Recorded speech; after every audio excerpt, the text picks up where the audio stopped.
सलगच्या सुट्ट्यांमुळे सिंधुदुर्ग जिल्ह्यातील समुद्र किनाऱ्यांवर आणि किल्ल्यांवर पर्यटकांची गर्दी पाहायला मिळते।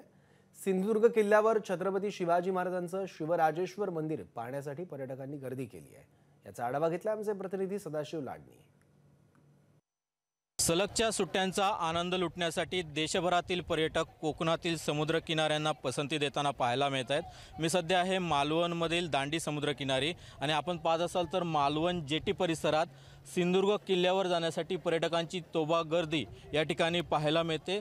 सलगच्या सुट्ट्यांमुळे पर्यटकांचा ओघ जो आहे तो तळ कोकणात आहे आणि त्यातही मालवण सारख्या परिसरात सध्या पर्यटकांची मोठी गर्दी या ठिकाणी पाहायला मिळते। विविध शाळांच्या सहली असतील किंवा विविध ट्रिप जे आहेत त्या पर्यटकांच्या या ठिकाणी पाहायला मिळतात आणि हे जे आपण पाहत असाल हे दृश्य आहे मालवण जेटी परिसरात।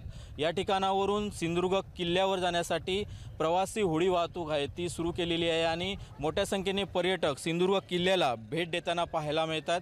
350 वर्षापूर्वी छत्रपती शिवाजी महाराजांनी बांधलेला हा एकमेव जलदुर्ग आहे आणि याच जलदुर्ग या सिंधुदुर्ग किल्ल्यावर छत्रपती शिवाजी महाराजांचं मंदिर देखील आहे। त्यामुळेच मोठ्या संख्येने पर्यटक छत्रपती शिवाजी महाराजांच्या मंदिरात नतमस्तक होतात। त्यासोबतच छत्रपती शिवाजी महाराजांच्या पायाचे आणि हाताचे ठसे देखील या किल्ल्यावर पाहायला मिळतात। त्यामुळे मोठ्या संख्येने पर्यटक या ठिकाणी सिंधुदुर्ग किल्ल्यावर जाताना पाहायला मिळतात आणि ही जी गर्दी आहे ही गर्दी आपल्याला सिंधुदुर्ग किल्ल्यावर जाणाऱ्या पर्यटकांची पाहायला मिळते। अशीच गर्दी सिंधुदुर्गातील विविध समुद्र किनाऱ्यावर देखील आहे आणि हे पर्यटक जे आहेत ते विविध समुद्र किनारे असतील, गड किल्ले असतील किंवा मंदिरं असतील या ठिकाणी भेट देताना आपल्याला पाहायला मिळते। कॅमेरा पर्सन सुरेशसह सदाशिव लाड, एबीपी माझा, मालवण, सिंधुदुर्ग। एबीपी माझा, उघडा डोळे बघा नीट।